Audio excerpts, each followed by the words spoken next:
Assalamualaikum warahmatullahi wabarakatuh. Selamat pagi dan salam sejahtera untuk kita semua. Jumpa lagi di podcast Take a Break, podcast milik RSUD Dr. Kanu Joso Jatiwibowo Balikpapan. Hari ini saya Dr. Florestia, biasa disebut dengan Dr. Flo, akan membawakan materi tentang imunohistokimia. Apakah imunohistokimia itu adalah program unggulan, jadi pemeriksaan unggulan yang sudah ada di RSUD Kanu Joso sejak Desember 2021. Tentunya saya membahas ini tidak sendiri, tapi ditemani oleh dokter spesialis patologi anatomi kami, Dr. Yulita SPPA. Selamat pagi dokter. Selamat pagi Dr. Flo. Iya, jadi kita akan membahas tuh ya apa itu imunohistokimia, terutama itu pemeriksaan unggulan dok ya di laboratorium patologi anatomi RSKD dokter ya. Mungkin sebelum kita membahas dokter tentang imunohistokimia, kita bahas dulu tentang apa lagi itu patologi anatomi dokter ya. Oh iya baik. Karena memang sepemahaman saya laboratorium patologi anatomi ini masih sangat asing ya mungkin di kalangan masyarakat kita. Rata-rata pasti dia akan taunya laboratorium ya mungkin periksa darah atau yang paling umum kan itu. Tapi untuk laboratorium patologi anatomi ini beda dengan untuk yang biasa pemeriksaan darah. Dan beberapa masyarakat mungkin sudah tahu juga sih laboratorium patologi anatomi. Untuk masyarakat-masyarakat yang memang sudah pernah memeriksakan dirinya ke laboratorium PA ini. Itu pun mereka biasanya tahunya juga saat mereka sudah periksa. Nah, bagi yang belum, di sini saya jelaskan sedikit apa sih laboratorium patologi anatomi atau disebut sebagai lab PA ini. Lab PA ini adalah laboratorium yang memeriksa jaringan tubuh atau sel yang diambil dari pasien ya. Misalnya untuk beberapa kasus tumor yang seringnya itu tumor, itu untuk diketahui apa sih yang kelainan yang terjadi di sel atau jaringan tersebut. Nah, jadi bukan di perubahan di cairannya di dalam tubuh, tapi ke perubahan sel di dalam tubuh. Baik, kemudian jenis-jenis pemeriksaan apa aja dokter yang diperiksa di laboratorium PA? Secara umum laboratorium patologi anatomi ini ada dua jenis pemeriksaan yang disebut histopatologi dan sitopatologi. Kita lebih simpelnya sering menyebutnya histopatologi itu histo-PA. Kalau sitopatologi itu kita sebutnya sitologi. Dan mungkin contoh-contohnya dokter, sitologi itu apa dokter yang kita periksa di sitologi? Yang disebut sitologi itu kan pemeriksaan sitologi itu artinya pemeriksaan sel ya. Pemeriksaan sel. Kalau histopatologi itu pemeriksaan struktur sel seluruh jaringan. Jadi sitologi adalah pemeriksaan sel secara mandiri, artinya tanpa struktur penunjang di sekitarnya. Jadi sel itu yang diambil dari mungkin dari biopsi misalnya dengan jarum atau misalnya dari cairan-cairan yang ada di dalam tubuh juga. Di situ nanti kita buat sampel ya di satu slide itu selnya akan tersusun berbeda dari jaringan yang berbeda dari dia waktu saat ada di dalam tubuh. Nah, kalau histopatologi kita akan memeriksa dari jaringan biopsi atau yang diambil, misalnya tumor diambil seluruhnya atau tumor itu dibiopsi di ruang operasi, dikirim ke laboratorium PA. Di situ nanti kita akan melihat seluruh jaringannya. Jadi dari selnya, dari sel tumornya atau sel-sel penunjang di sekitarnya, struktur penunjang di sekitarnya itu semuanya masih terbentuk sama seperti saat dia berada di tubuh. Jadi kalau sitologi kan tadi selnya sudah berubah ya susunannya yang kita periksa, tapi kalau yang histopatologi sel-selnya semuanya masih terbentuk, strukturnya itu masih sesuai dengan apa yang saat di tubuh. Itu bedanya di situ. Kemudian contohnya dokter, mungkin di sitologi itu yang mungkin yang lebih dikenal sama masyarakat bahasanya apa pemeriksaan sitologi apa sitologi paling umum mungkin masyarakat taunya pap smear ya. Pap smear. Jadi itu mungkin hampir semua masyarakat sekarang paham, apalagi ibu-ibu ya, para wanita ini. Kalau bapak-bapak mungkin masih asing juga, tapi kalau untuk ibu-ibu rata-rata sudah paham apa itu pap smear. Jadi kalau pap smear kan pasti tahu masyarakat kan diambilnya kita dari serviks namanya kan. Itu di situ kan kita tidak mengambil jaringan serviksnya, tidak yang kita ambil hanya hapusannya. Nah itu kan hapusannya itu yang terambil bukan jaringan. tapi hanya selnya saja. Nah, di situ makanya disebut pemeriksaan sitologi. Terus ada beberapa sitologi lain, misalnya sitologi cairan urin juga bisa, cairan dahak itu juga bisa. Di situ kan ada sel-sel yang terlepas dari tubuh yang kita akan bisa periksa, namanya histologi itu. Nah, kalau contoh histopatologi itu dari jaringan tumor tadi, yang tumor di biopsi, misalnya atau memang dioperasi semua. Misalnya ada tumor miom, mungkin yang umum kita sebut tumor miom misalnya. Miom itu kan diambil. Di situ nanti kan akan dibuat sampel yang akhirnya kan itu strukturnya masih sama persis dari badan kita. Di situ nanti dibuat sampel yang akan diperiksa yang disebut namanya histopatologi. Jadi di situ nanti bisa, kalau yang sitologi tadi kepentingannya hanya melihat perubahan sel yang kita bisa menentukan apakah sel itu jinak atau ganas saja, tapi kalau di histopatologi kita bisa sampai ke jenis keganasannya itu apa. Kalau misalnya jinak, jenis tumor jinaknya apa. Kalau misalnya dia ganas, jenis keganasannya itu apa. Jadi lebih fungsinya tuh lebih spesifik, lebih pasti untuk pemeriksaan histopatologi. Jadi kalau sitologi tadi hanya bisa mengarahkan kira-kira tumornya, kalau misalnya jinak atau ganas jenisnya kira-kira ini, nanti bisa dikonfirmasi dengan histopatologi. Oh iya, baik dokter. Oke. Nah, untuk pemeriksaan imunohistokimia tadi ini dokter, ini termasuk dalam histo-PA dokter ya? Iya, betul. Histopatologi ini kan yang secara umum itu ada namanya histopatologi rutin. Kita sebutnya dengan itu dibedakannya dengan teknik pewarnaannya. Yang rutin ini kita dengan menggunakan teknik pewarnaan, menggunakan hematoxylin eosin, atau kita pewarnaan tuh ya, nama pewarnaannya dengan hematoxylin eosin yang kita sering sebutnya HE. Itu kita lebih sering menyebutnya dengan histo-PA rutin atau pewarnaan HE gitu aja. Jadi semua tumor yang masuk itu ke lab PA itu pasti, namanya rutin itu artinya pasti kalau masuk ke lab PA diperiksa dengan HE ini. Nah, itu yang beberapa kasus ini memang akan dilanjutkan ke pemeriksaan yang tadi IHK. Yang IHK itu tadi kepentingannya apa ya, untuk bisa lebih mengetahui kalau di HE tadi kita untuk mengetahui tipe-tipe tumornya kan, jenis-jenis tumornya. Untuk IHK ini tadi kita bisa lebih mengetahui dari tipe yang sama itu subtipenya apa. Jadi karena beberapa tumor itu sudah ada beberapa subtipenya. Nah, itu artinya kan lanjutan.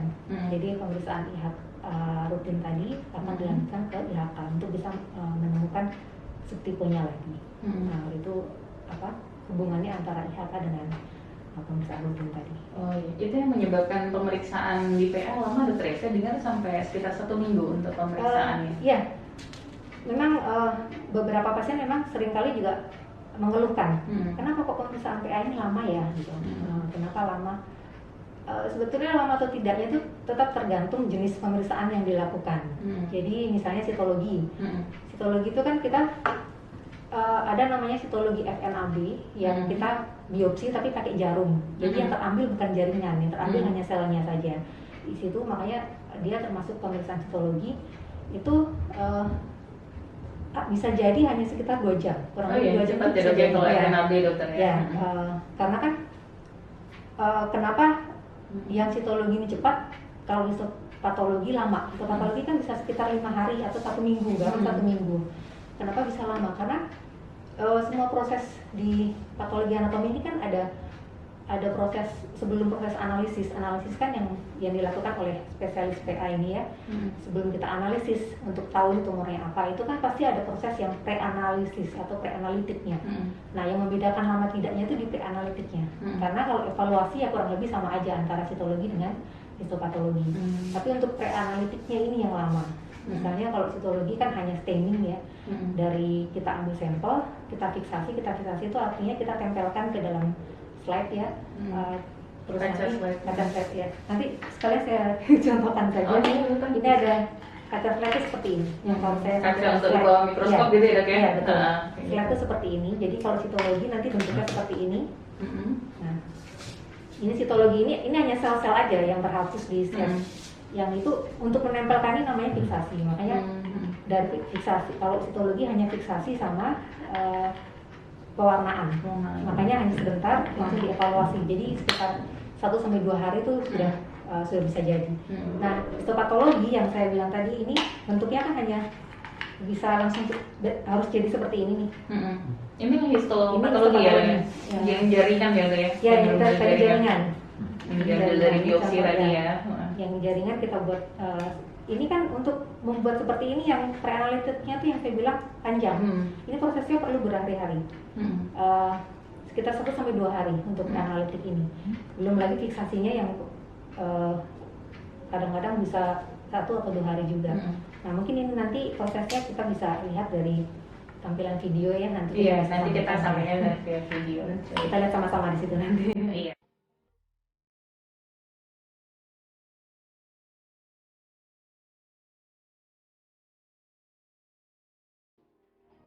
Fiksasi, jaringan yang diterima direndam formalin selama rata-rata 1-2 hari. Macro-sectioning, pemotongan jaringan untuk memilih sampel yang sesuai lalu dimasukkan ke dalam kaset-kaset seperti ini. Paraffin processing, kaset-kaset yang telah dibuat diproses di alat ini selama 18 jam.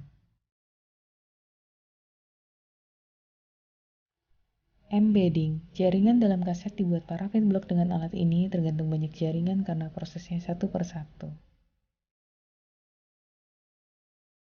Microsectioning, sampel yang sudah jadi blok paraffin dipotong dengan alat secara mikro dengan alat mikrotom. Staining, sampel yang sudah dipotong mikro ditempel dalam slide-slide kaca seperti ini lalu diwarnai dalam beberapa tahap. Staining untuk imunohistokimia.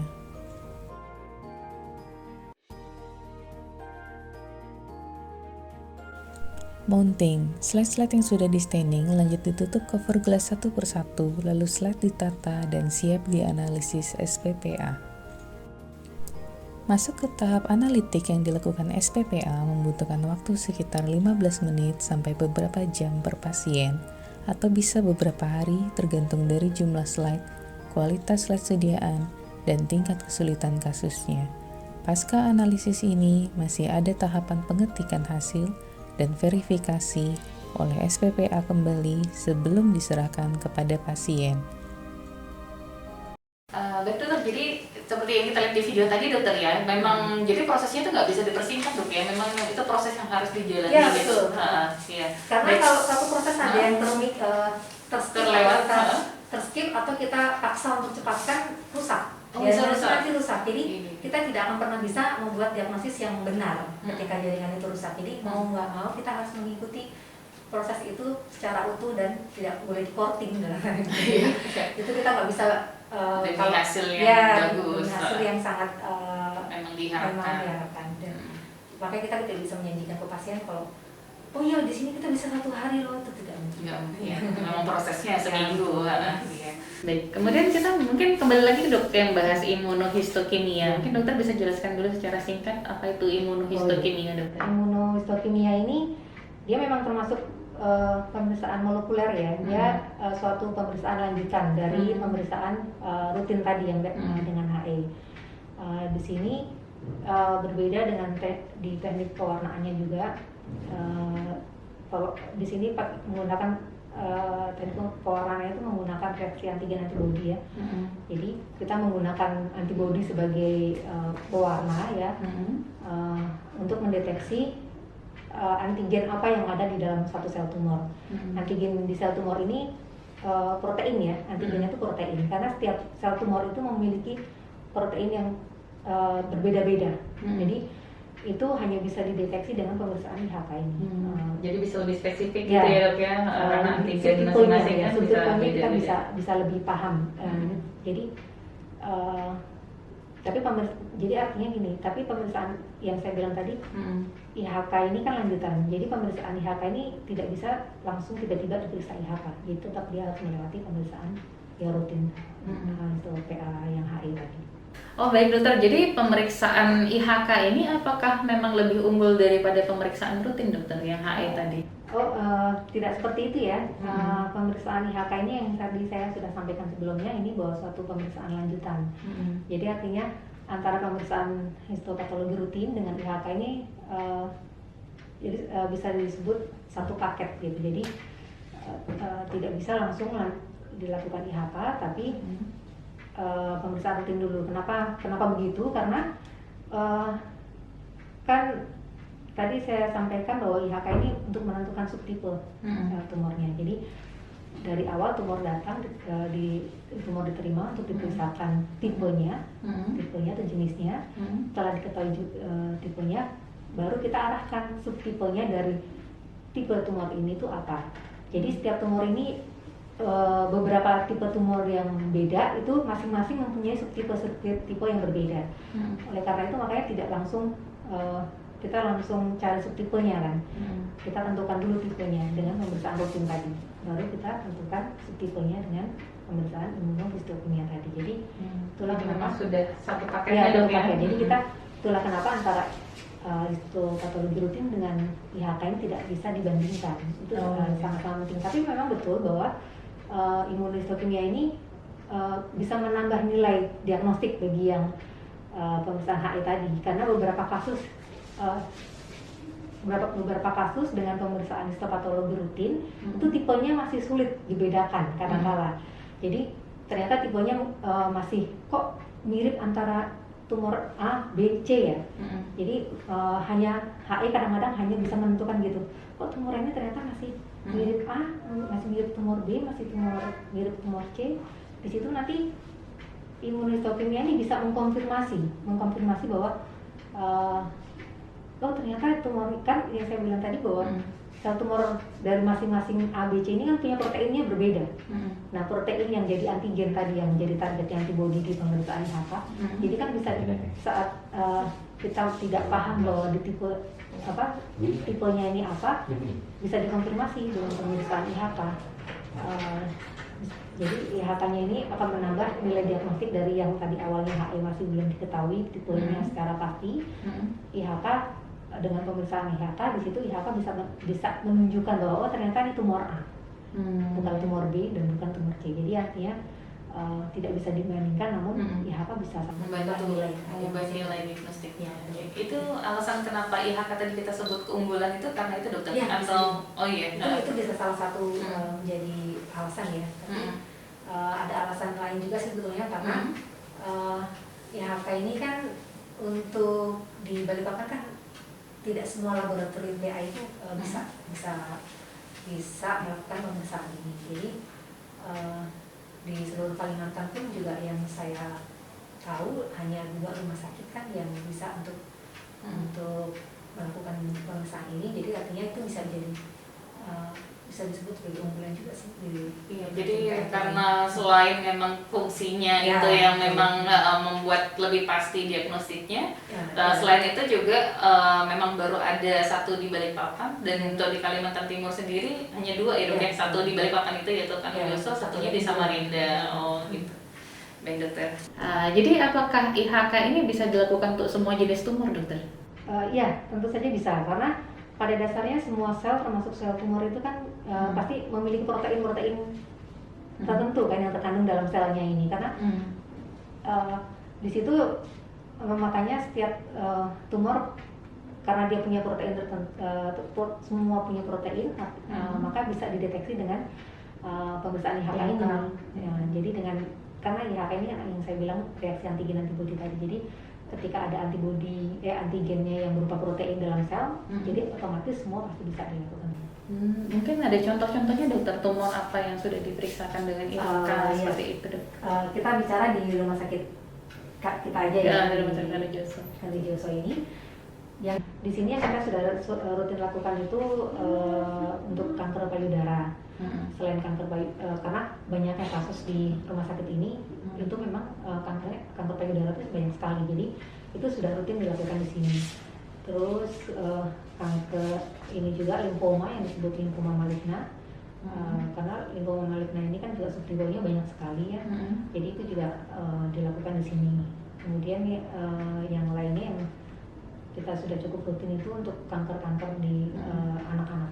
Jadi di sini kan memang sudah ada hemato-onkologi anak khusus ya. Jadi banyak kanker anak yang dirujuk ke rumah sakit kita. Jadi di situ sebelum melakukan terapi seringkali juga dibutuhkan pemeriksaan IHK ini. Itu yang paling sering ya. Wah, berarti memang prosesnya dokter ya, memang IHK itu memang termasuk prosesnya lama. Jadi ya untuk IHK ini juga butuh waktu beberapa hari, sama halnya dengan yang HE rutin tadi. Itulah kenapa pemeriksaan di laboratorium PA untuk histopatologi ini memang betul-betul lama. Itu karena ini seringkali dikomplain oleh pasien ya, kenapa kok lama sekali? Kenapa harus seminggu? Kenapa sampai 2 minggu? Itu karena ya ini proses yang dari histopatologi rutin butuh waktu sekitar 1 minggu, kurang lebih 1 minggu. Kemudian IHK sendiri juga sekitar 3-4 hari. Padahal IHK ini sendiri seringkali tidak hanya satu tahap. Jadi kadang-kala perlu ketika tahap pertama ternyata belum dapat belum bisa untuk dasar terapi yang tepat, kita membutuhkan IHK lanjutan lagi. Dan IHK lanjutan ini otomatis akan perlu waktu lebih lama. Jadi memang akhirnya pemeriksaan di laboratorium PA paling plus pemeriksaan imunohistokimia itu bisa sekitar 2 minggu bahkan lebih. Tapi kan itu memang proses yang harus dilalui untuk mendapatkan diagnosisnya dokter ya. Kalau misalnya kita mempercepat ya memang nggak bisa dok ya. Resikonya kan akhirnya nanti kita tidak bisa mendapatkan hasil yang tepat atau yang optimal. Jadi memang 2 minggu itu bukan lama ya.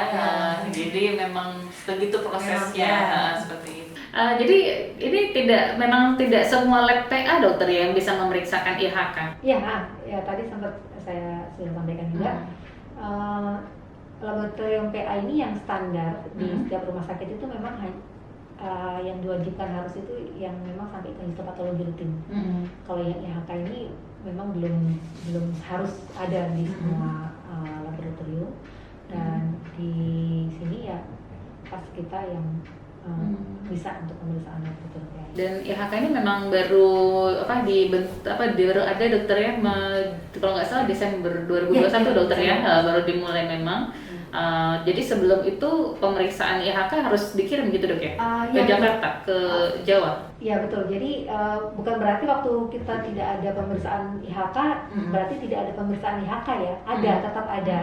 Tapi pemeriksaan itu kita rujuk ke center-center yang bisa melakukan pemeriksaan IHK. Kita selama ini rujuknya ke Pulau Jawa ya. Dan tentu saja kalau misalnya kita bisa bayangkan kalau kita merujuk pasti hasil tentu akan lebih lama karena di situ ada proses pengiriman. Terus di sana juga kita tidak tahu sistemnya di laboratorium sana kan berapa lama, kita nggak bisa mengontrol bahwa kita minta cepat gitu kan, tidak mungkin juga karena setiap laboratorium punya sistem sendiri-sendiri kan. Jadi akhirnya akan lebih lama kalau kita rujuk. Terus kalau belum lagi nanti biaya juga akan lebih mahal karena pasti kan akan plus ongkos kirim. Karena yang kita kirimkan ini bukan jaringan biasa kan. Yang kita kirimkan ini adalah ya suatu sampel medis lah gitu kan. Jadi akhirnya kan akan lebih khusus.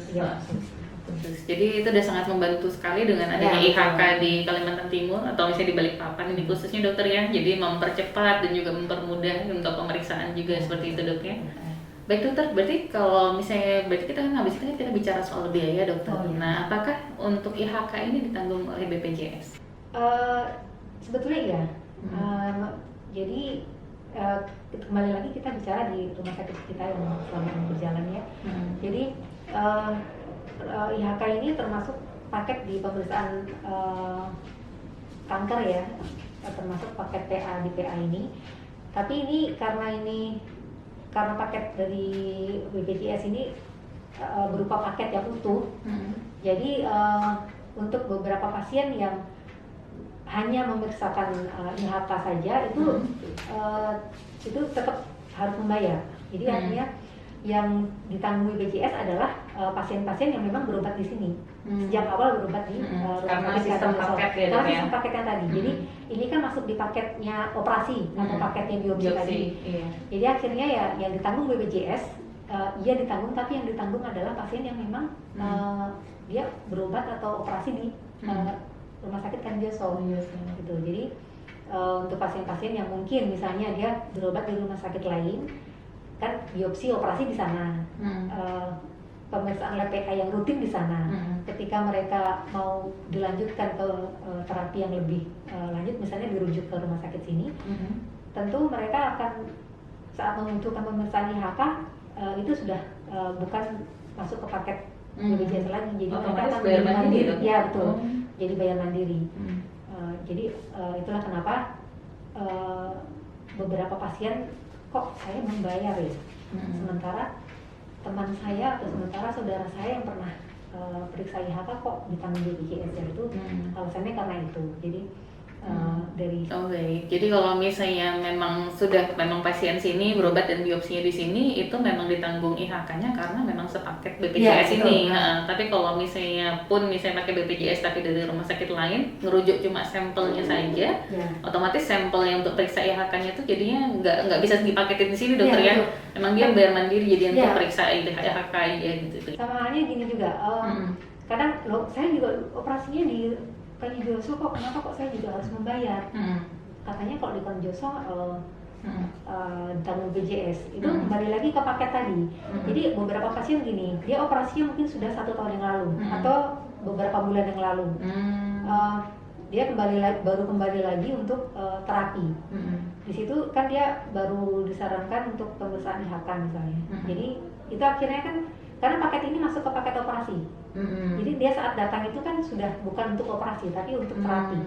Untuk terapi. Jadi artinya jaraknya terlalu jauh dok ya. Iya, jadi beda sama paket sebelumnya.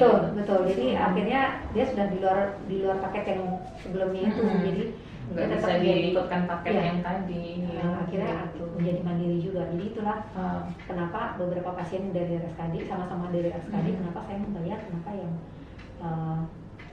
yang lainnya kok gratis gitu. Baik. Jadi kalau misalnya ini ternyata kemudian akhirnya mandiri dokter, karena tadi alasan-alasan yang tadi kita sebutkan sebelumnya, kira-kira berapa biayanya dokter?